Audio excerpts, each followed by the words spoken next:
Kia ora tātou, welcome back everybody. And right, we're back into things. So we're on to number 11 and the man of the moment, Steve Patterson, our Strategy Finance Manager, is back to the table, and this is around our Treasury policy. And that's on page 75 of your papers. Steve.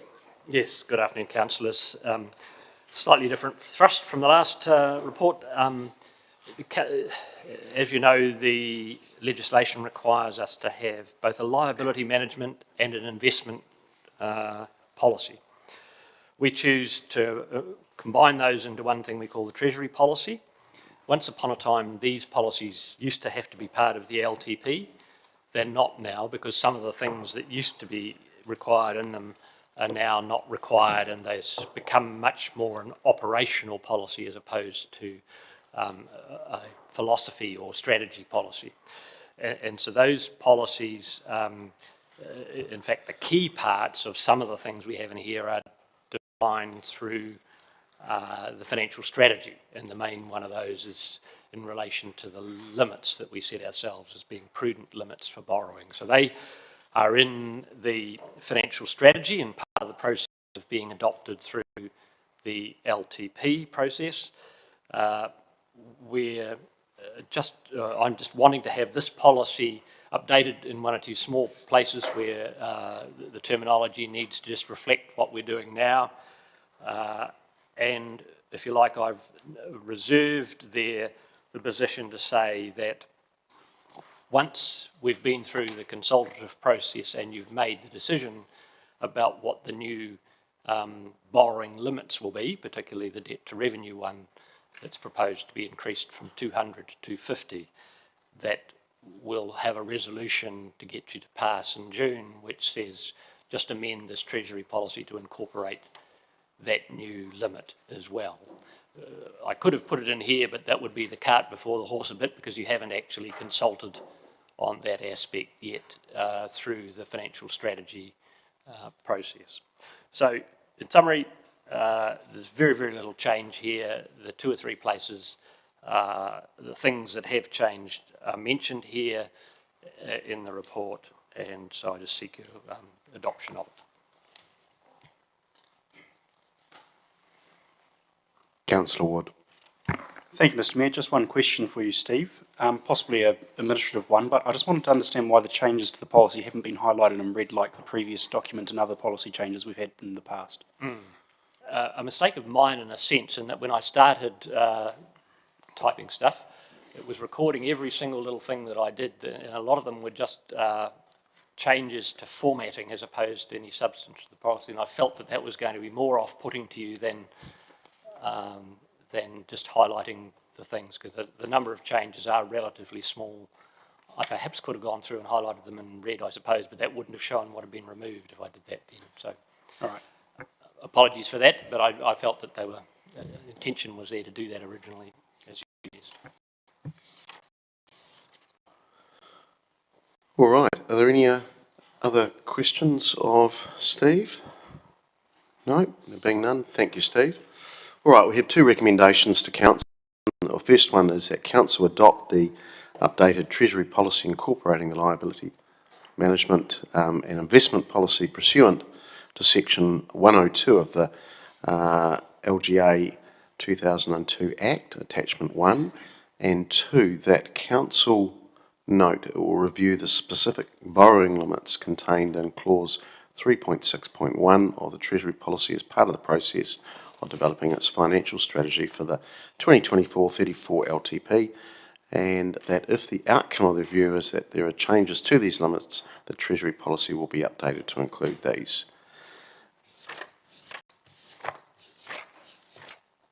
That is it. So I'm happy to move those, seconded by the Deputy Mayor, and thank you, Steve, for putting that together, and looking forward to getting some submissions on this.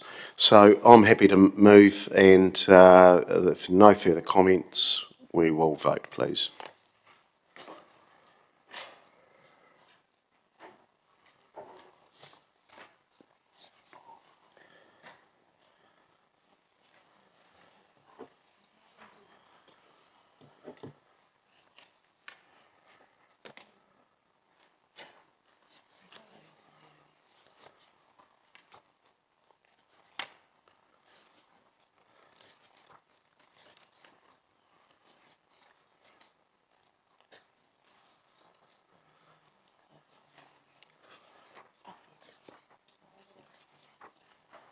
Okay, that's passed. 13 votes for and none against. Thank you. Yeah, just clarify what you just said in terms of getting submissions on that policy. The reality is you've adopted an updated version of the policy now. It's one that just is passed by your resolution. It's not something that we would engage with publicly. Yeah. No, sorry. As soon as I said that, I should have double checked myself. As part of the whole consultation, it's obviously wrapped into that. Yeah. Thank you. Right. Number 12. Summary of waste assessment 2023, and invite Peter and Natasha from Peter Ridge and Natasha Hickmont up to the table. Thank you. And it's on page 119 of our papers, but the guts to it's under separate cover as well. Welcome.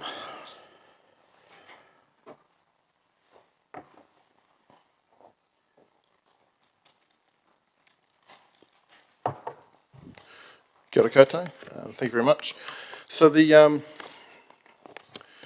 waste assessment we provided for you as attachment 1 is a requirement of the development of the waste management and minimisation plan. And our report recommends that you received the waste assessment and make a formal decision to develop a replacement waste management and minimisation plan. From here on in, I'm going to call it the WIMP to save myself a few words. The analysis work that underpins the waste assessment was carried out by Eunomia in 2022, and we received the draft of that waste assessment last year. We used those findings to develop the resource recovery plan, which is part of the strategic framework for the draft long-term plan. So yes, we recommend that you formally receive the waste assessment. This is not something we've had to do before. This is a new requirement from the Ministry for the Environment, and it is a condition of the waste levy funding that we receive. So we're asking you to receive the waste assessment and make a formal decision to develop the draft WIMP in light of that waste assessment. Once that's happened, we will be able to bring to the Sustainability Committee a draft WIMP for approval for consultation, and that would be consulted on concurrent with the draft long-term plan. The consultation period would be aligned to the LTP, and we would work towards having that final WIMP ready for adoption alongside the long-term plan in June. Happy to take questions. Thank you. Anything from you, Natalia? Okay. Right, Councillor Barrett. Thank you, Mr. Mayor, and thank you, Peter and Natasha. Just a couple of questions. Firstly, I'd just like to understand if implementing the new WIMP through the resource recovery plan will give us an assurance of the targets out in Waste Management Strategy 2023.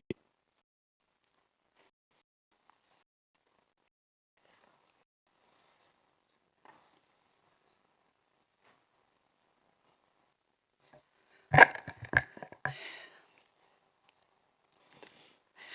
a complicated question. We haven't actually set the official targets yet. We know that there are some targets coming through the new waste strategy, and that they will come through new waste legislation that was proposed by the previous government, that we're still waiting for all of that information to be confirmed by the incoming government. So it's a little bit of a limbo situation for us in terms of what the new government may or may not change as a result. The strategies were the waste strategy was a high level picture on terms of 10%, if I remember it was 10%. 10% reduction of waste going to landfill, and a percentage of reduction of waste an increase in percentage of waste being diverted. If we do introduce food scraps, I would imagine that we would meet that target. But it is complicated.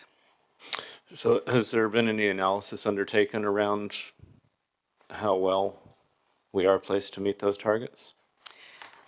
If you're referring to the what they call the curbside performance standards, so the government have done an overall waste diversion target, but then they've also indicated through the new legislation that they intend to introduce that there will be what they call household waste diversion performance standards, that the councils will be held accountable.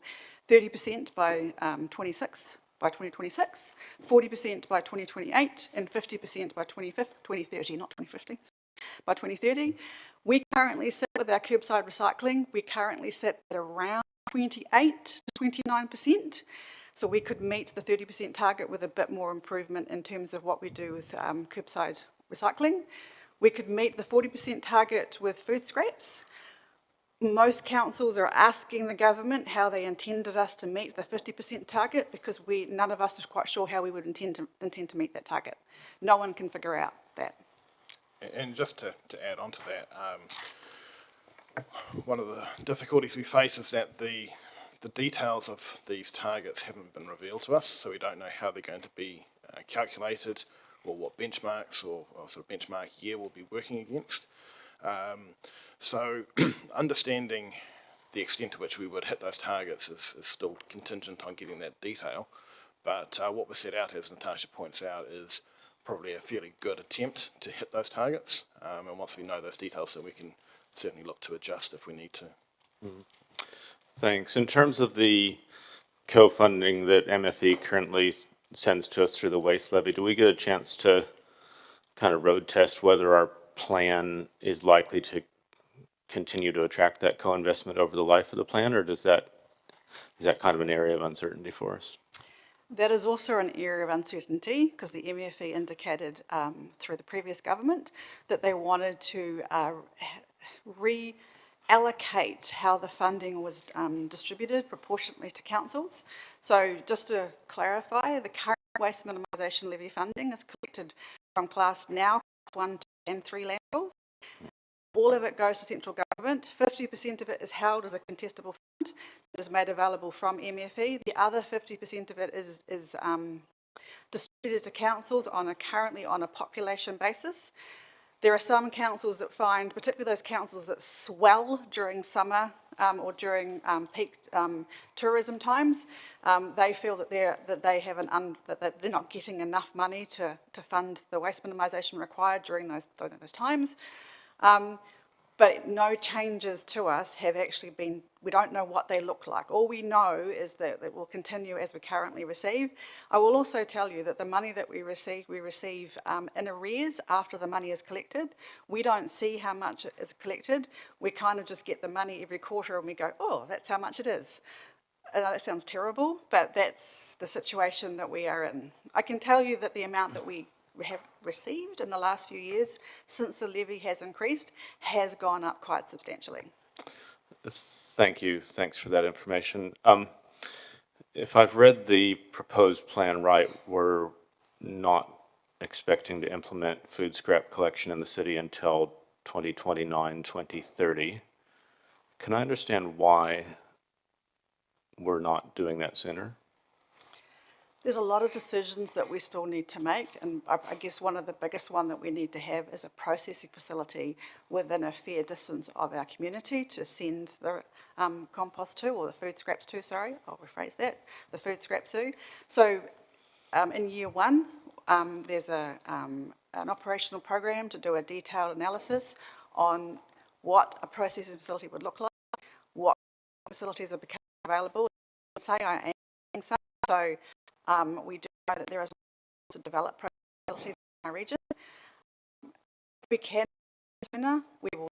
The reason that why I put it into year 5 of the LPP is that the decision by government to introduce food scraps has not been regulated or mandated. But equally, if it is through the timeframes that the government are proposing, a lot of councils will be required to introduce food scraps by 27, and the balance will be required to introduce food scraps by 2030. There'll be a very big call for trucks, for caddies, for facilities, for labour. So we're trying to, I guess, find a point where we feel that there'll be an availability of resources for us to introduce it, but equally making sure that the decisions that we make are the right decisions for our community. Thank you. The assessment, just a couple more questions, Mr. Mayor. The assessment highlighted green waste in significant quantities not being intercepted before it ends up in Bonnie Glen. Are we responding to that in any way relative to the status quo? That'll be part of the detailed analysis that I intend to do next year on introducing organics. While I have signalled in the long-term plan that we would introduce a food scraps, I think what we need to look at is whether or not we might introduce what we call a FOGO system, so a food and green waste. But again, that would depend on the type of processing facility that would be available to us. If there isn't one that can take the combined things, then we may need to look at introducing a separate green waste collection. But it will be part of that detailed analysis, yes. I guess a little bit of what I'm hearing, are we kind of positioning ourselves to be just having to fit in with a facility, or are we positioning ourselves to actually be instrumental in what kind of facility gets developed so that it meets the needs of the community and what we might want to implement in terms of resource recovery within it? I think kind of the flavour of this this waste assessment and the resource recovery plan and the WIMP to follow is that there is a lot of uncertainty around this environment. If you forgive me. There's a lot that we aren't sure of yet. So what we're trying to do, I think, to use your words there, is kind of position ourselves to be in the best, to take the best opportunities when they arise. Moving too fast, I think, could put us in a somewhat precarious position. And some of the things that Natasha mentioned, like being able to draw on those assets, when they become available, such as trucks and caddies and the like, and also integrating with the processing facilities and recognising that this is not just us, this is a regional facility likely. All of these things there's quite a lot of uncertainty, so that year one program around doing that analysis will give us that platform to launch from, and also we'll have a much better idea by then of regulations and legislation and what other elements we may need to consider as we make those decisions. Yeah. All right, thank you. Thank you both, Mr. Mayor. Councillor Isabellan. Thanks, Mr. Mayor. Kia ora kōrua. I just had a question about the scope of the assessment, and I understand it was to cover all aspects of waste in the city, is that correct? In your view, do you think all aspects of waste have been covered in that assessment?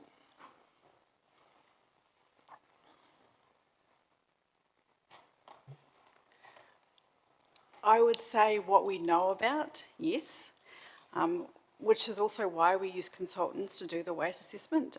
These particular consultants do this for a lot of councils, so they have a lot of information in terms of what happens in other districts and all of the waste flows.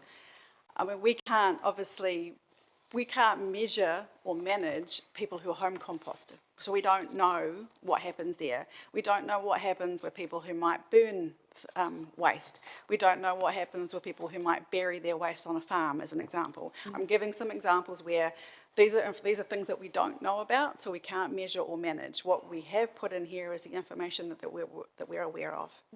What about trade waste? That's under the wastewater treatment plant, and that's liquid waste going through the wastewater treatment plant. But we do have, we do know how much sludge we produce from that plant. Thank you. And just referring to, you were talking about doing a detailed analysis next year. Are we still intending to conduct a sort of fundamental review of our entire waste systems and services in year one of the long-term plan? Yeah, in the resource recovery plan, we included an action there for year one, which is that service delivery review, building on an earlier decision from the Sustainability Committee. So that work would definitely be happening, yeah. Are they sort of combined in the piece of work, or are they separate pieces of work? They're separate, but there's obviously going to be some connections there. They're not going to be happening in isolation from each other. And so I'm trying to work out the process and the timeline for all of this. So what role does this waste assessment play in a review like that? So ultimately, the waste assessment provides kind of like a snapshot in time and somewhat of a forecast looking forward for the development of our key strategic documents like the Resource Recovery Plan and the WIMP. So it gives us a really good sense of sort of what the waste sector is like in our city at the time that we did that analysis, and then that provides us the information that we need to take forward into those planning documents. So, thank you very much. That's all from me, Mr. Mayor. All right, thank you. That's the questions done. So we've got recommendations to council, 3 of them there, that council receive Palmerston City Council Waste Assessment 2023 Attachment 1. 2, that council note the Palmerston City Council Waste Assessment 2023 is now complete in accordance with Section 55 of the Waste Minimisation Act 2008, and number 3, that Council confirm it is considered that the Palmerston North Waste Management and Minimisation Plan 2019, in light of the draft Palmerston City Council Waste Assessment 2023, and agree to develop a replacement, I'll call it WIMP, Waste Management and Minimisation Plan. I'm happy to move those, seconded by the Deputy Mayor. Look, I'll just make a comment. There's been a lot of uncertainty around this for years. I actually just think we need to get on and do things.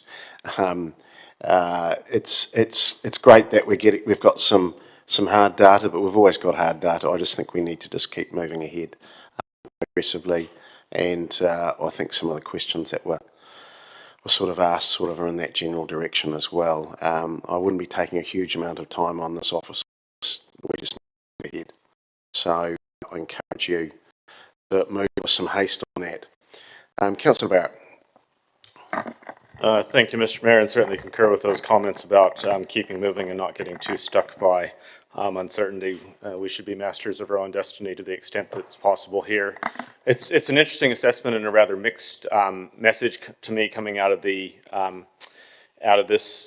work that's being reported to us. There's some good news in it. The curbside waste to landfill has actually gone down, which is a really nice result, and I think is very commendable to the officers and the huge team that actually works to help deliver that, and as well the private operators that are in that space.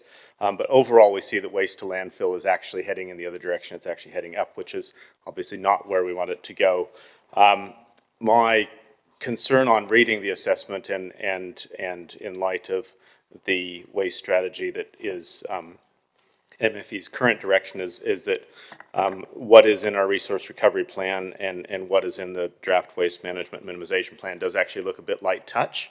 I'm concerned that we have significant divertible waste streams around, particularly around green waste that are not explicitly dealt to, and I'm looking forward to seeing what officers come up with next year in that regard.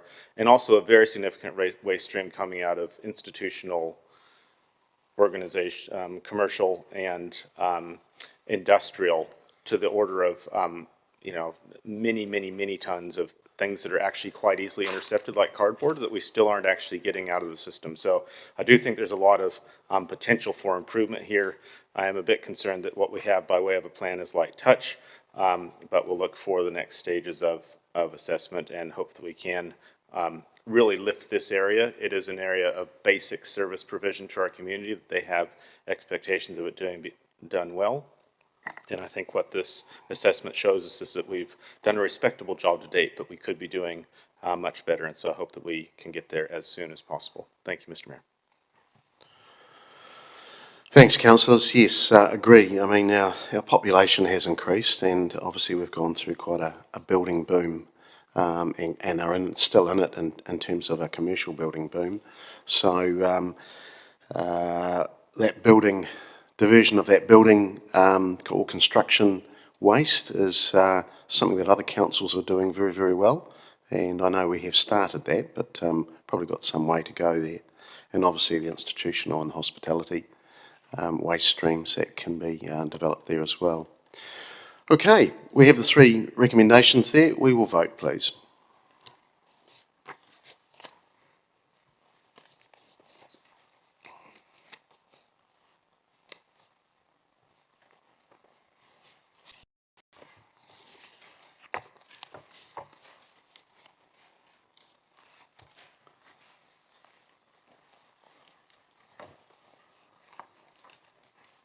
That has passed 14 votes for and none against. Thank you. Just give us a quick moment while I vacate. The Deputy Mayor jumps in, and then we'll go to number 13.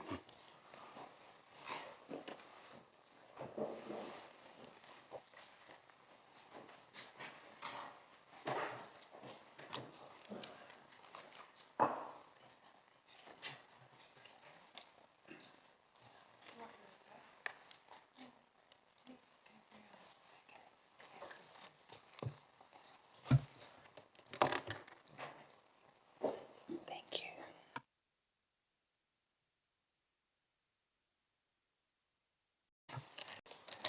Tēnā tātou. Kia ora everyone. As you can see, we have our International Relations Manager, Gabriel Loga, tēnā koe, Gabriel, here to speak to this recommendation, and I'd like to hand it over to you now, Gabriel. Thank you. Good afternoon, councillors. This is quite a straightforward report, so I would take it as read and happy to answer any question. Thank you.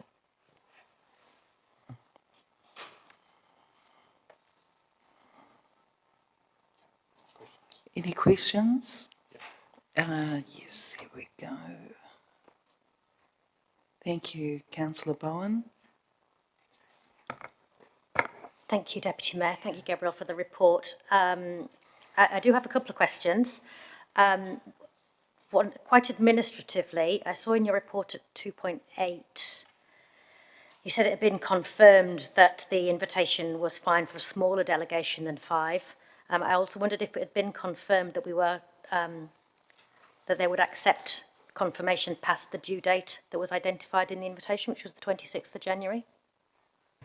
So, as you might have seen in the report and also the attachment, the invitation letter was received rather shortly before we have to make the decision whether or not we are participating. So I did have to get back to our partner at TCA and ask them for a can we tentatively register and confirm our decision after the council meeting today, and B, given the short period of time and such a busy period at council this year, is it possible for us to send a smaller delegation and still secure the delegation, the government delegation option? And they have come back and said, yes, we are happy to do that for you. Lovely. Thank you.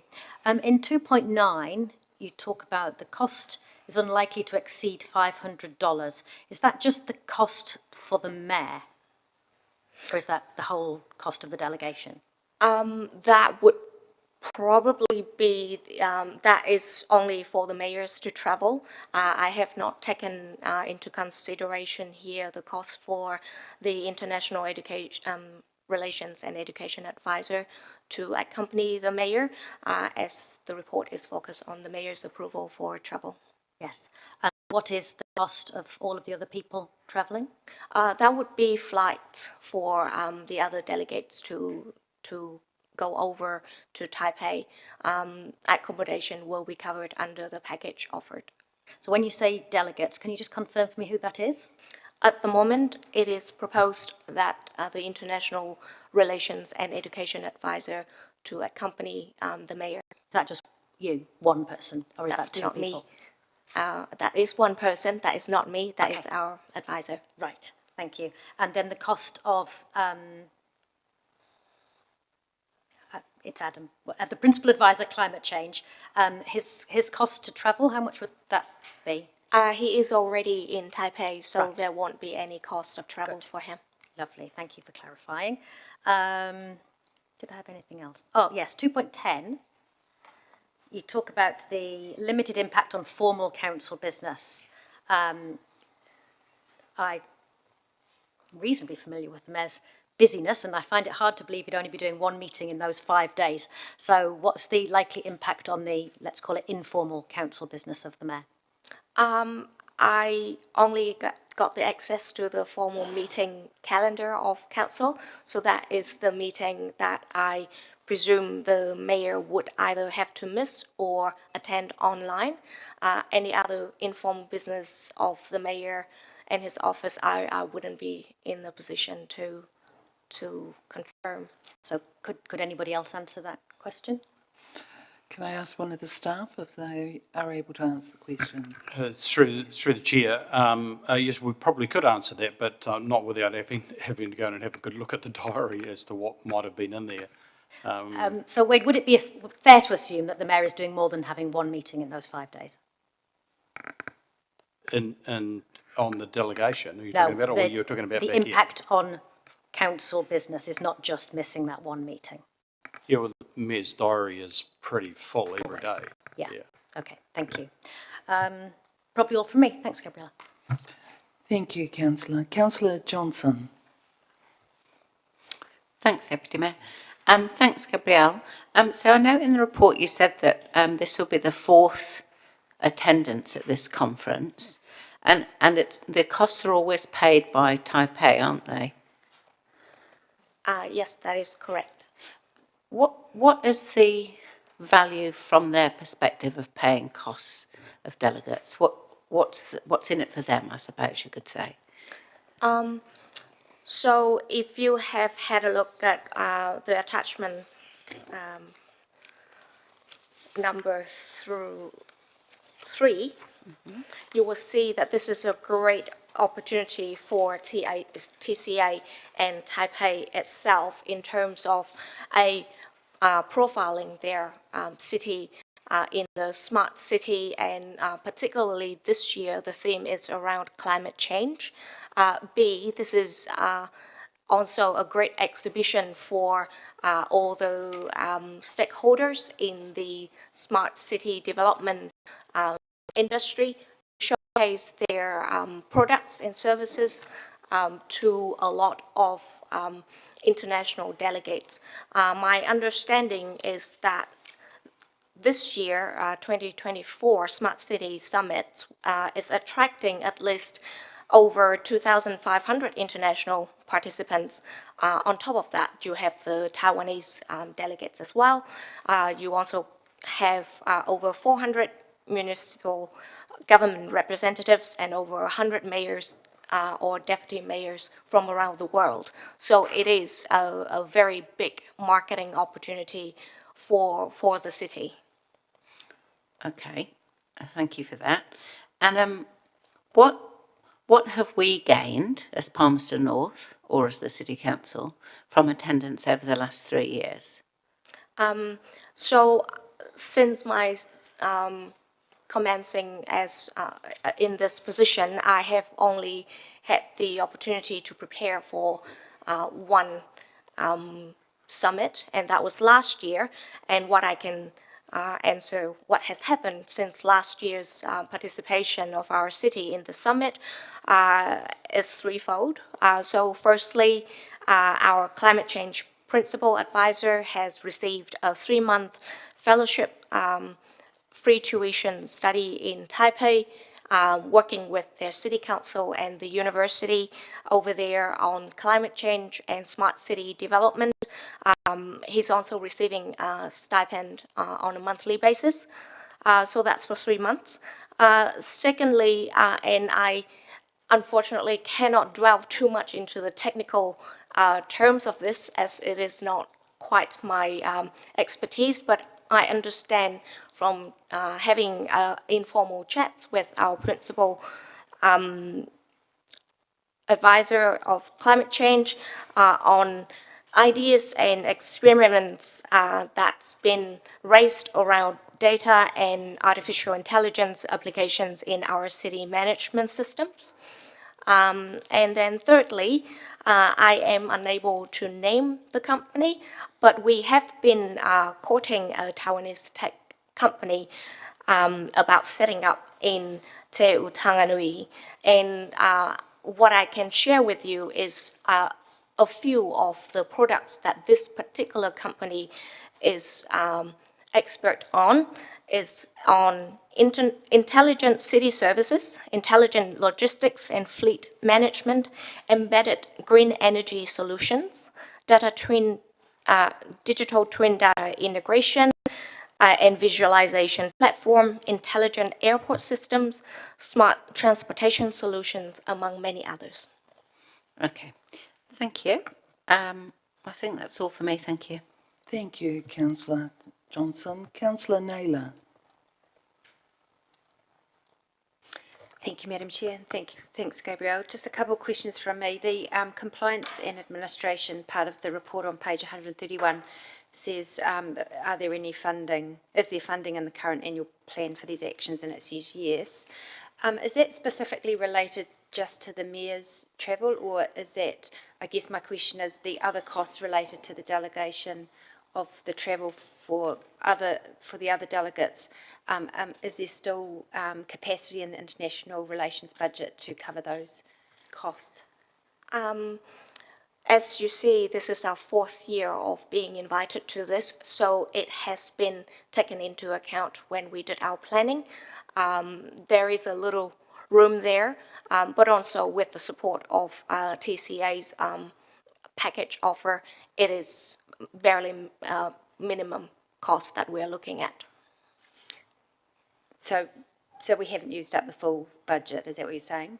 We have room for this. Okay, thank you. And just the second question was around the period of time late in March, the timing.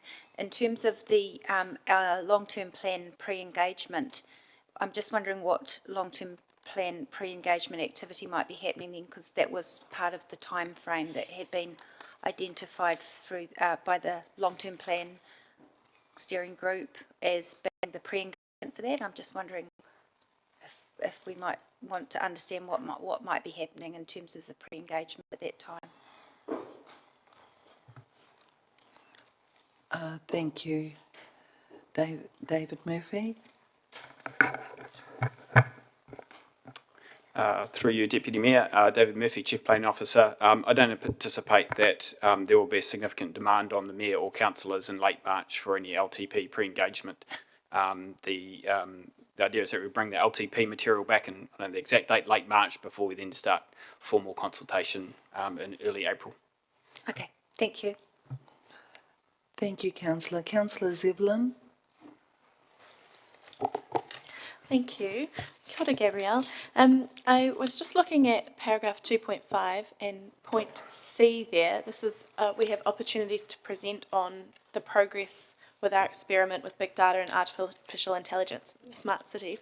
And just noting that we reduced that budget by 50% in the proposed LTP, do you anticipate potential for partnerships or collaborations to be able to advance this work in another form, perhaps? So at the moment, as I indicated in the report, there is an opportunity to present, but it doesn't mean that we are absolutely presenting. We have not committed to the presentation at this stage.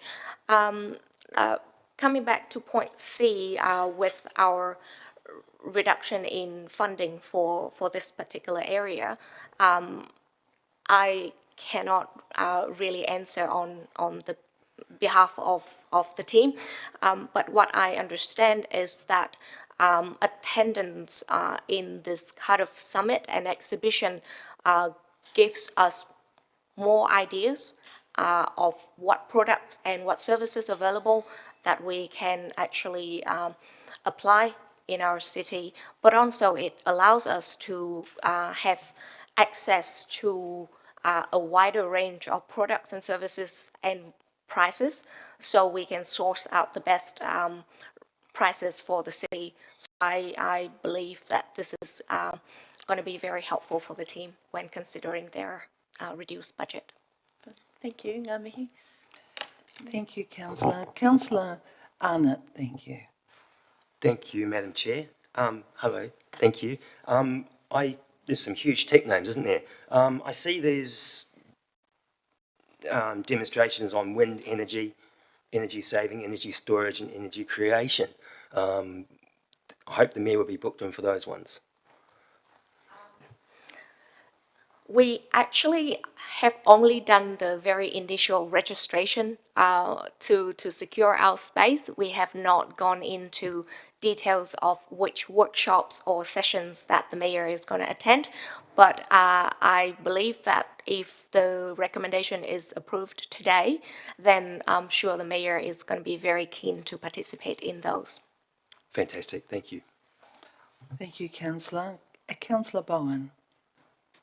Thank you, Deputy Mayor. Sorry for hopping back in. I just wanted to check. I'm assuming that this is kind of a package deal, Gabrielle. So if the Mayor doesn't travel, would that mean that the Principal Advisor Climate Change, who is already there, also can't go to the event? Does the Mayor have to be there to enable access for everybody else? That is correct. So the condition of the offer is that either the Mayor or the Deputy Mayor of a city has to be present in order for other delegates to get the benefits of the offer. But the offer doesn't talk about access to the conference, it talks about flights and accommodation. Yeah, so the financial support offer, that's what I refer to. Okay. But you're saying the principal advisor climate change couldn't just go to this conference. We can't just buy a ticket and he goes? He could go to attend this. However, we will then have to look at the cost of registration, accommodation, and also with Adam already been in Taipei, we are asking them to sponsor him to go to Kaohsiung, which is the second part of the exhibition and summit as well. So they are promising to offer that for free. That is, again, if the delegation package offer is taken up by our council. Okay. Thank you. Thanks for that. Kia ora everyone, back again. The recommendation to Council is that Council grant approval for the Mayor to travel to Taipei from the 18th of March to the 23rd of March 2024 to attend the 2024 Taipei Smart City Mayor's Summit. I'm happy to move that. I'm looking for a seconder. Oh, thank you. Councillor Hancock, thank you. I just want to talk to this. I see that this event is the largest government-to-government network for promoting projects.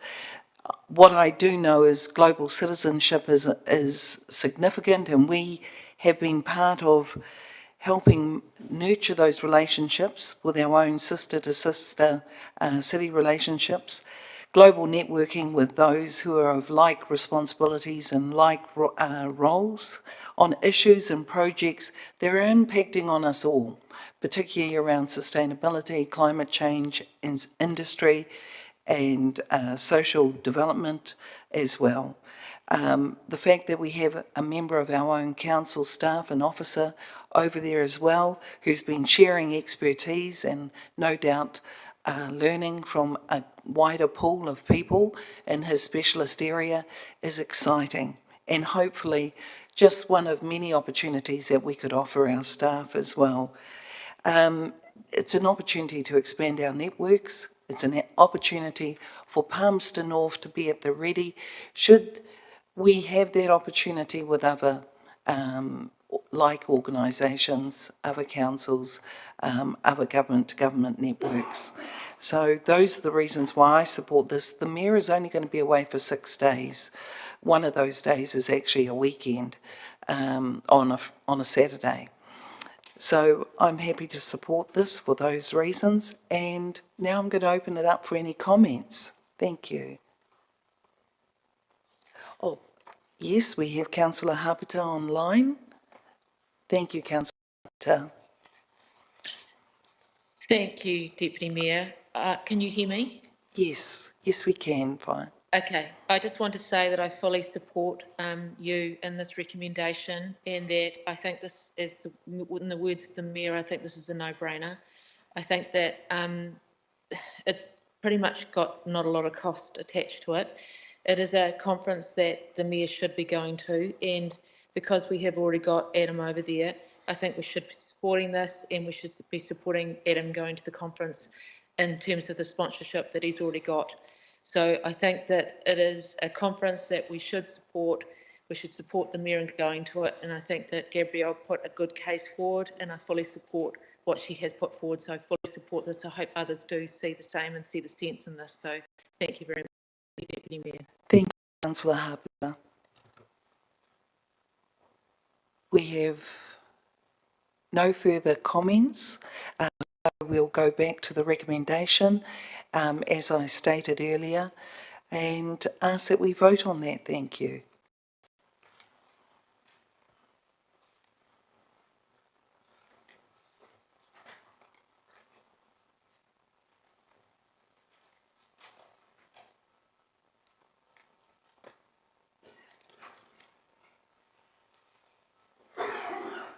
That is passed 11 to 2. Thank you much, everyone. And now I'm going to take just a little bit of time to move back out of the chair. Thank you.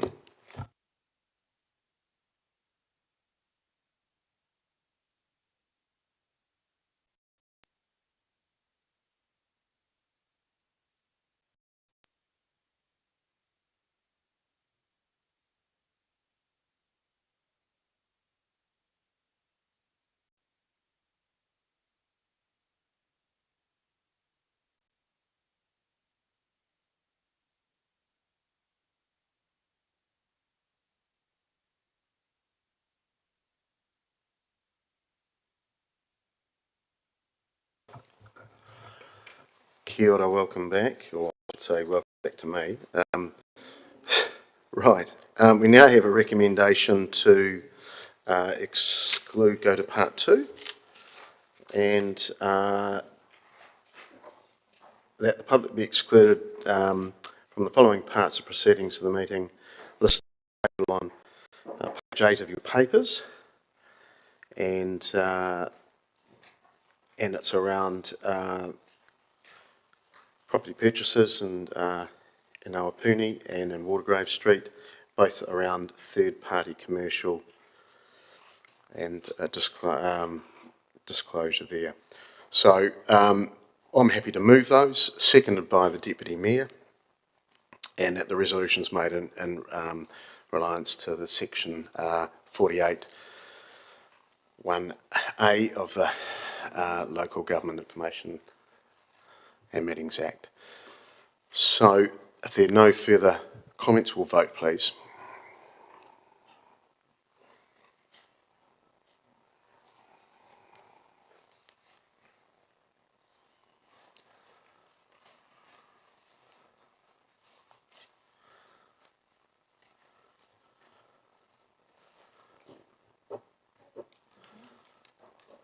And that has passed 14 votes for and none against. Thank you.